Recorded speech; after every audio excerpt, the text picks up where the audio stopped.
je ne vous cache pas que c'est une inquiétude pour nous aussi, parce que enfin, aujourd'hui, nous portons chaque année environ 10 000 nouvelles offres. Là, on est sur un marché sur lequel il y a environ 400 000 clients.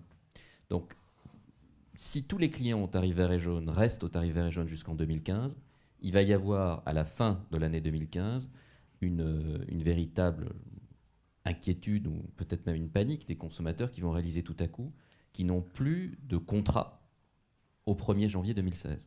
Et donc ils vont se tourner vers les fournisseurs de manière qui risque d'être un petit peu désordonnée, et les fournisseurs auront du mal aussi à s'organiser pour faire face à un afflux de demandes aussi grand.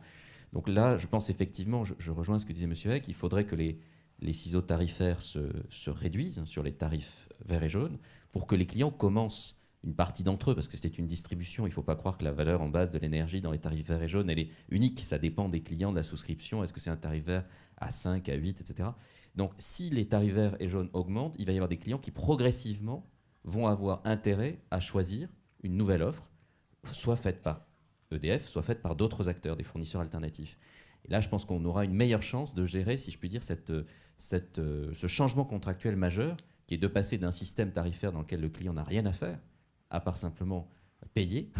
Il n'a pas à choisir un fournisseur. Le prix évolue chaque année, c'est fixé par l'État et c'est publié au journal officiel. L'électricité n'est pas un souci pour lui. Il va devoir passer dans un système dans lequel il va devoir chaque année choisir, ou chaque année ou pour 2 ou 3 ans. Enfin, après, je dirais, il choisira en fonction de son industrie et de la façon dont il veut gérer ses risques, mais il devra choisir un fournisseur et s'interroger sur la manière dont il achète de l'électricité.